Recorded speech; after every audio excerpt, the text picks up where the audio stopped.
I'm going to go and visit my dream house and see how it's doing, brewing away like a cup of tea. So I'm looking at it as though I'm sitting in a van. I can see the nose of the van. First I thought it was actually like a kind of green grass hill, but I realised I'm looking over the bonnet, out of the windscreen, over the bonnet of a van to my house. And it's quite low set in the landscape, but there is an extraordinary, beautiful view. It's like this big, wide scape of a valley.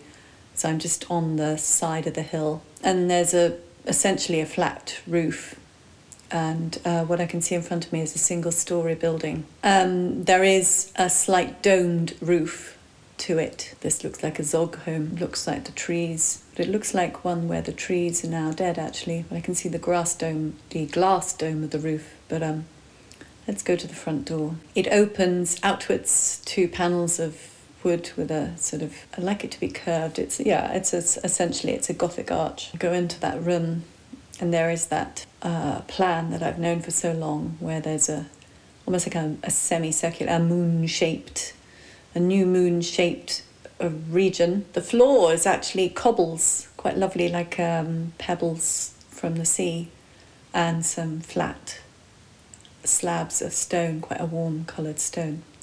And there are essentially 3 openings and 2 staircases. So there's a staircase to the left, to the right, and 2 doors, very nestled into those. And then there's a 3rd entrance where I would go through. And for now, I'm going to... and just to describe there's also a balustrade above. So if I look up, I'm not hitting a ceiling, I'm seeing instead a balustrade, like a balcony, which is where you come into if you were going up the stairs. But I'm going to ignore the stairs for a moment and the little doors, and I'm going to go step through into the main room. And there it is. So there's this lovely big dome of the ceiling, which it really is like being inside an animal or something organic, very organic. It's lovely. And on my right hand side is a sort of a glass pod bubble room, which I know what that is. It's the music room. But on the left hand side and to the centre, I have essentially a very large cooking and eating area, and then there's a lovely staircase which descends down into the sitting area. But let's just go a few steps forward, and when I step forward, I see to my left the curved wall of that kitchen full of cupboards, and there's a window almost at right angles to me. But the wall is quite high and full of cupboards and workspace, and there is a cooker on that far wall between that window, and then there is another sort of they're both quite narrow windows, sort of tall and narrow. And then what you have is it's quite interesting. It is essentially that the room becomes a balcony into the room below, and there is I don't know if it's glass, I suppose it is some kind of light glass. Anyway, it's a transparent screening that can be removed, and it's like it cantilevers into each other, or it is clear. So you can push it all into a series of concertinaed folds, and it's stored away, and you have fresh air between you and the room below, apart from a standing level balustrade. Or you can pull it across and you have a sound and scent sealed room if you want to be cooking and making sounds that you don't want to hear in the other room. Then it moves around. It's basically, the kitchen it's almost a circle. It's not quite, but it's a very circular space. So the central axis is this slightly curved. It's wider at the front where you come through that front door, and then it's the same width from the front door all the way through to the top of the stairs. There's a slight curve to the top of the stairs that you can descend down into the sitting room. I'm just going to go over into the kitchen, and along one side of that balustrade in the curve is like a curved bench seating area. And there's some books above it. It's like a little sort of snuggle niche almost. A wall. It's not very high. It's about about 1 meter 35, something like that. And then there's the oval dining table, and then different, I think they're sort of like stool chairs, around, and again, some of those can be pulled out. It's like, that's clever. It's like a stool that can be a single stool, or you pull it out and it becomes a curved bench. Almost, it's got like tracks on the ground that it can pull out to, so that you've got something very stable for quite a lot of people, or you can just have isolated stools. And overlooking the sitting room is the sort of the food preparation area, where you have the water, the sink. So you've got the oven in that central place on that extreme wall to the left, with the windows either side, and then to the right of the oven you've got the preparation area, and then the sink washing areas, and then further around, overlooking the room below, is this lovely sitting dining area.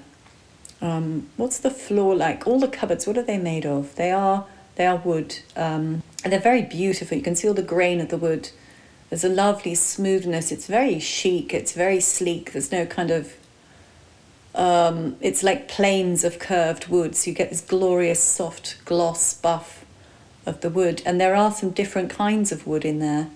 It's not marquetry, it's just different pieces. It's sort of big, beautiful pieces of wood, which are just gleaming with a very smooth, silky perfection. So you see the lovely colours and the natural qualities of the wood. That's beautiful.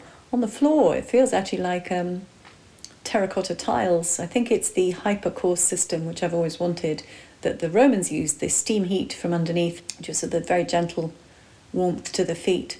So I'm just going to come out of that lovely kitchen area and back to that central axis. And just before we go down the stairs, I'm just going to have a look.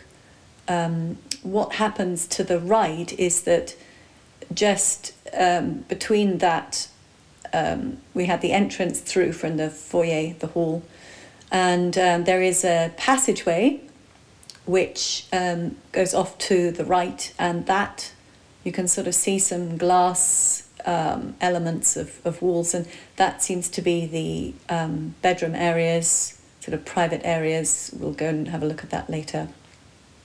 And then flanking that on the right hand side is the curved glass wall of this music room. It's like it's kind of almost like a bubble within the house itself, and the walls are glass, but they have shelves in them, so they're sort of transparent but not fully transparent, because you've got lots of objects and plants and books and instruments and things that are set on the other side of those glass walls. But essentially it's this lovely curved profile. The wall is not straight. So I'm just smoothing my hand along it as I walk to the top of the steps with this convex top step. It's a lovely place just to sit. We're just going to sit down on there for a moment. And on the top of that step, you've got this lovely view of the sitting room. And there, just slightly to the left, on the same wall where the cooker was in the upstairs, but further out, because of course the sitting room extends beyond the kitchen. The kitchen was a balcony onto the sitting room. There is a lovely fireplace, and it's interesting. It can be an open fire or a closed fire, so what we would call a wood burner. Again, it's panels that can be opened so you can see and experience the flame, or you can close it very easily and see through what looks like glass panels. And curved around that wall, again, are inbuilt seats with niches, and there are different kinds of books and games and music, records, I think. Records. And there is a window on either side of that hearth.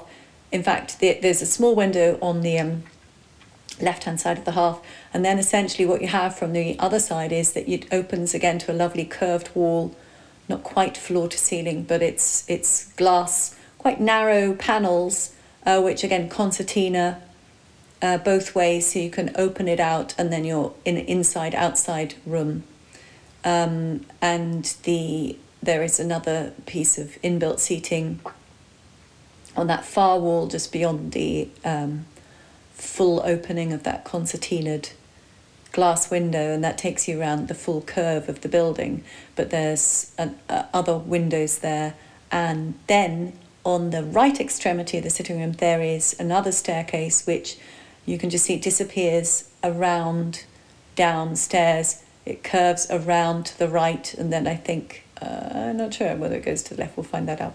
So you can see the curved walls, and that's sort of got a kind of glowing golden ochre type colours of the lighting and the walls, the patina of the walls. So this sitting room, has got a really high ceiling because it's the double story, but it's not, again, a square angular ceiling because it's part of this dome that the whole house is. So you can see these struts, which are the trees supporting the roof, and the roof has got this,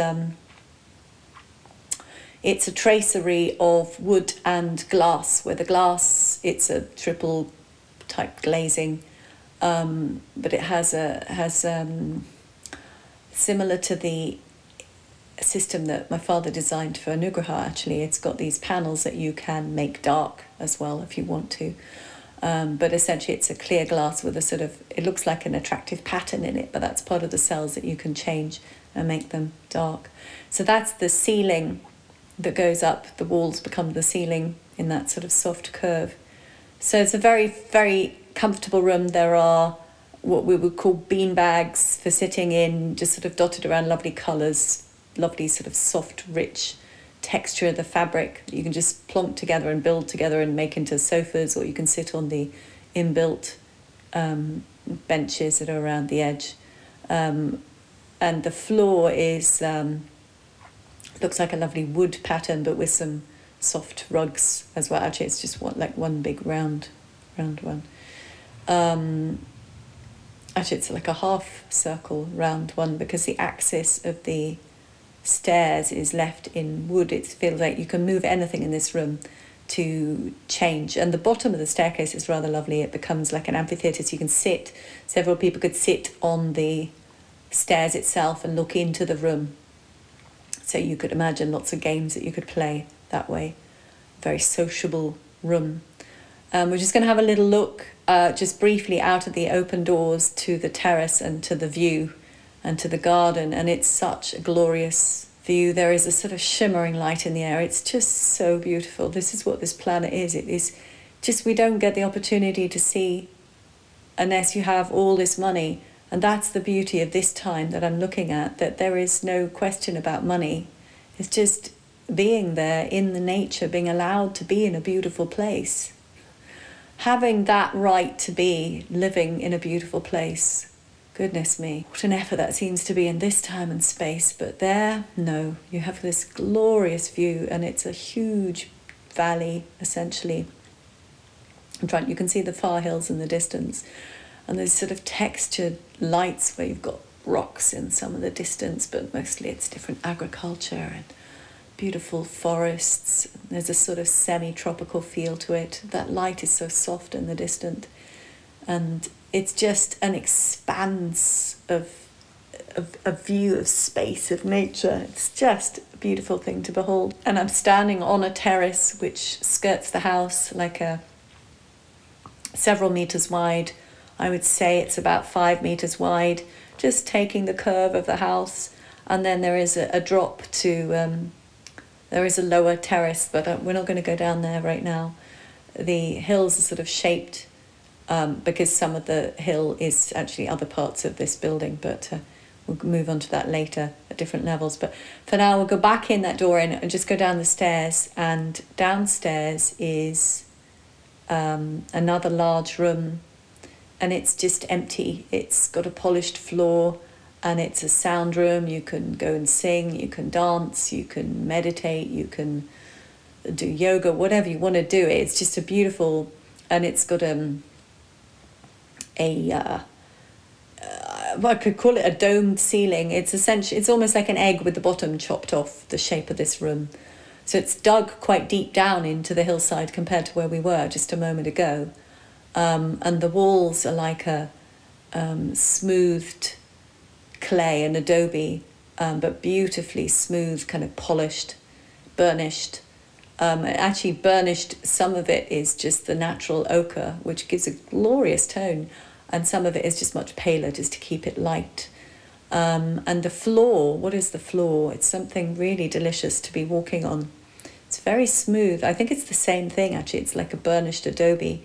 So it's very flat and very smooth and beautiful to move on, to dance on. Yeah, just having a little spin. It's just a beautiful surface. It's not cold, it's not warm, it's just like a really nice surface. I have a feeling that there is some heating elements have been put underneath quite deep. I would say about 30 centimeters below. Yeah, it looks like about 30 centimeters below the surface, 40, okay.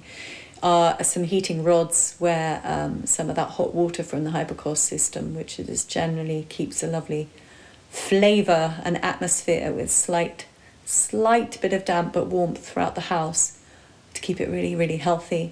And those pipes just are in a circular formation underneath that floor. That's very beautiful. We're going to just go back up the stairs. And now I just want to go into the music rooms. We have to just come up the stairs, up the sitting room again. So this time I've got the music room on the left and the kitchen on the right. We're just going to go in that door into that glass bubble. And so that bubble continues. It's basically the whole room apart from the wall now on our left, which when you came in, the main entrance would have been on the right. That is a massive stone, I'm assuming, stone and wood, stone and timber wall. But everything else is this glass. And so you've got this light coming through, but all these fabulous shelves with plants and books and instruments and things.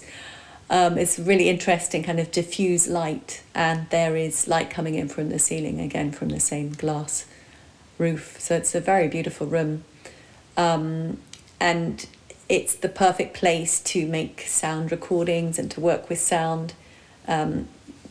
Most of it's carpeted, but there is an area you can pull that up, and there is a lovely wooden floor. It's like the carpet. How do you do that? How does that work? Again, it's not rolled. It's like, or maybe it is rolled. Anyway, you can just pull it back in a really easy way. No, it's like a concertina. You lift it up and it folds over the other part. And then you've got this sort of stage area where there is a hanging microphone and you can set up any kind of instruments you want or sing there. Or pull, there is a piano. It's a kind of it's a curved piano. Of course it is. Of course it's a curved piano against the wall that you can just pull out. So again, it's a really lovely room that you can use with other people or just be super happy there by yourself. We're going to come out of that room. The glass doesn't even feel that cool. It feels like it's been handmade, that glass. There's a slight irregularity to it, and I love that. And there's some slight colour variations too, from almost like a pink, like an oily, when you get that lovely translucent oil quality on water. It's got some of the glass panels are like that. So again, it makes this beautiful kind of warm, interesting light. So we're going to come out of there and back again towards the entrance of the house, but this time we're going to take that corridor off and have a look at what I think of the bedrooms. Remember that there are those staircases at the front that we haven't actually gone to look at.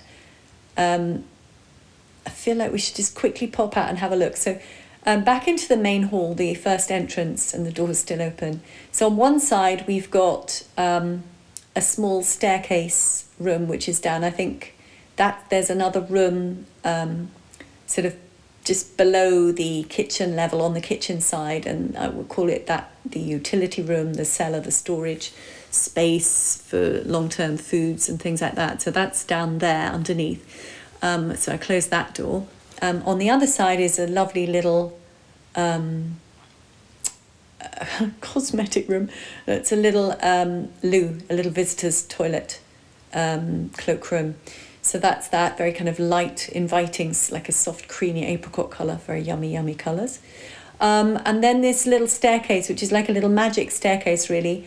Just going to go up because you can't see around the corner. The curve is a beautiful curve that you can't see. You just climb up there, and essentially all you've got there is, it's like a little magic room, really. There's the balustrade overlooking the hall, and it's just a small room.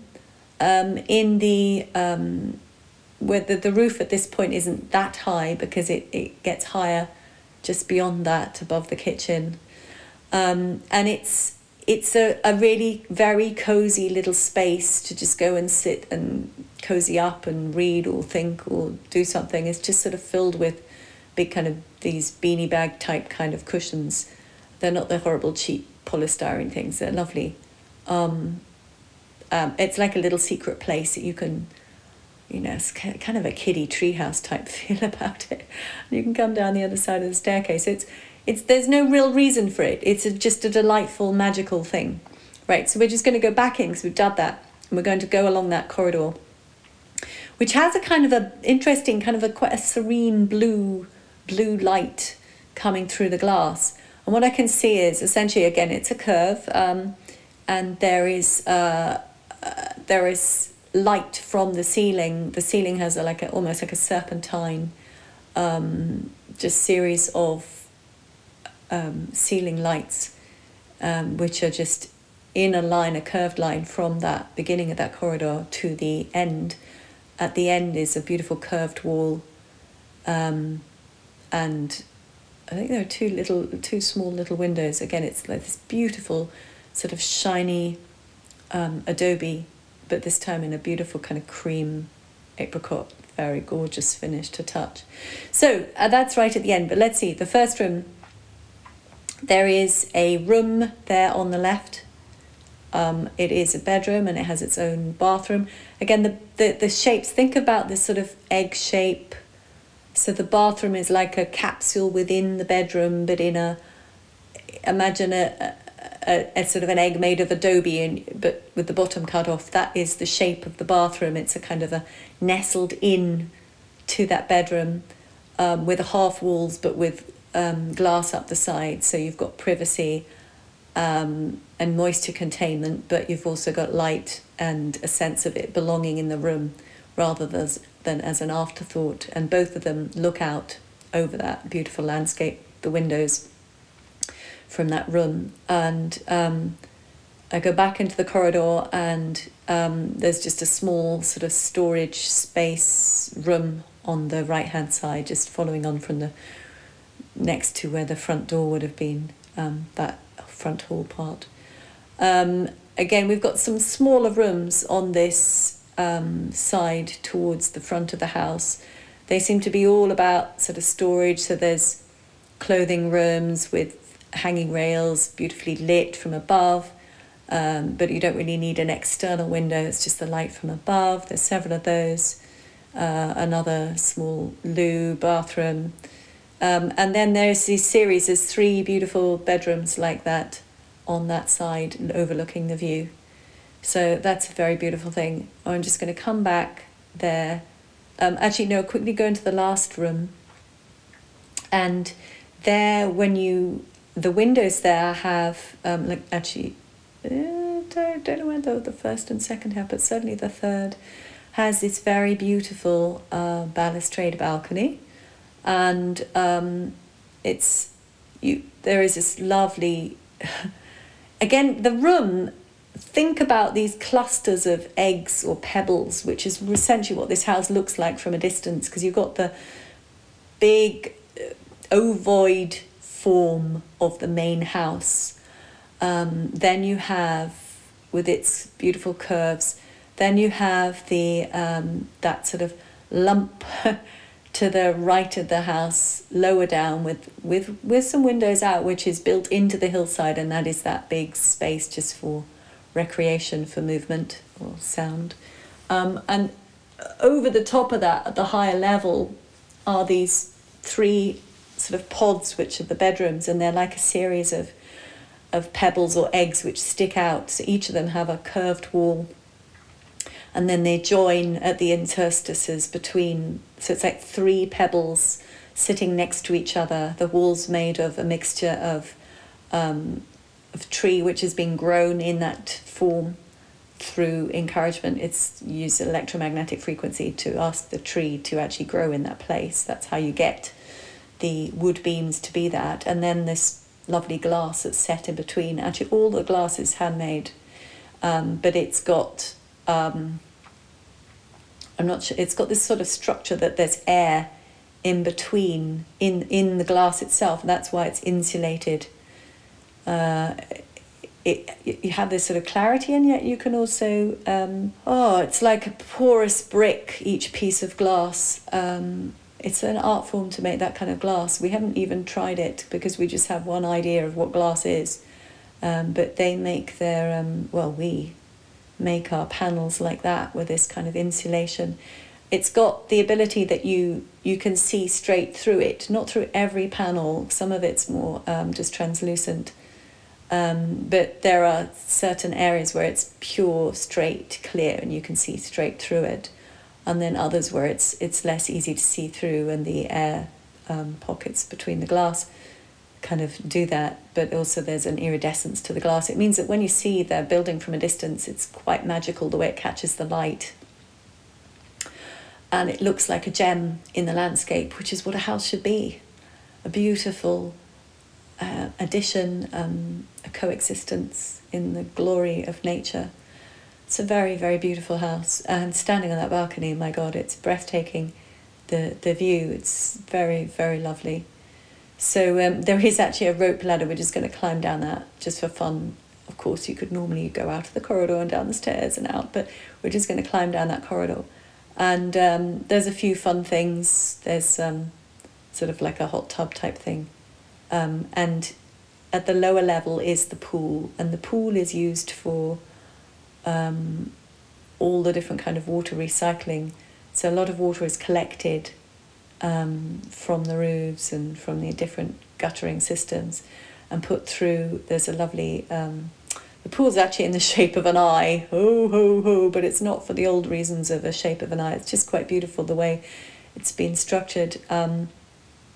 The eyelashes and the corner of the eye, that's just planting, and that's actually the filter system of planting where all this collected water goes through the plants, and it's just pumped. It's actually used a gravity flow pump, but through that, so that the water in the pond is... perfectly fine if you drank it, but it's that kind of quality. But then it's taken through another filter, and that's more of like a layered charcoal filter, and then that has a pump up to the kitchen where you can actually drink that water. So it goes through two different kind of filter systems, and the swimming pool benefits from that. All of the wastewater goes through that system too, but it goes first out beyond the house to the right on another terrace, which just looks like lush green, which it is, and it gets pushed through, or pulled through by osmosis essentially, that bed until it comes out as clear as you can, and then it goes into that water purification at the side of the pool. So it's a very complex but comprehensive, I think is the better word, system of water recycling and collection. And there are even some runnels built into the hillside around the house which collects water, which is put into this system.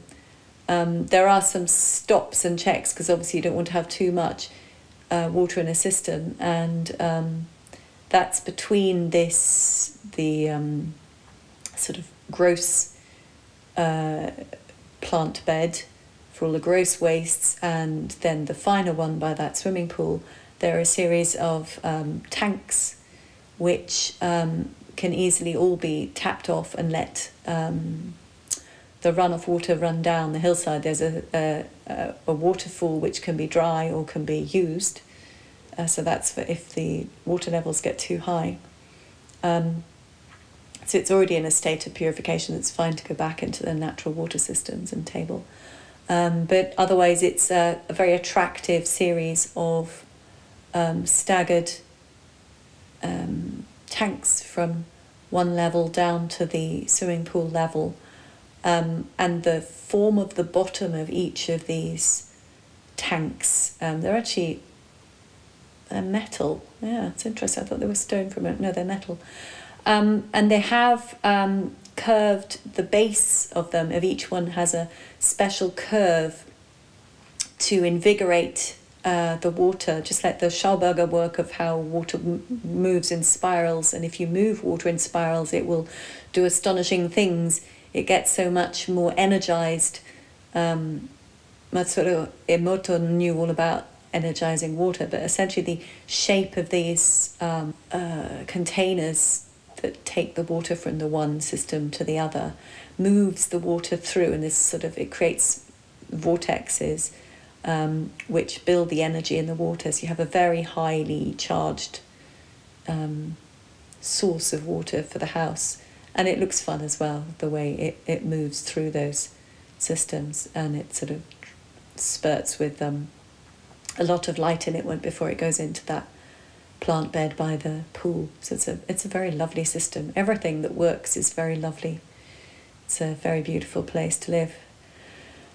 Oh, lovely. I think I'm just going to grab a chair and just sit outside in front of that sitting room and just enjoy the sunshine and that glorious view, just soaking in the beauty here. Just a fabulous place to live. Ah, that was nice.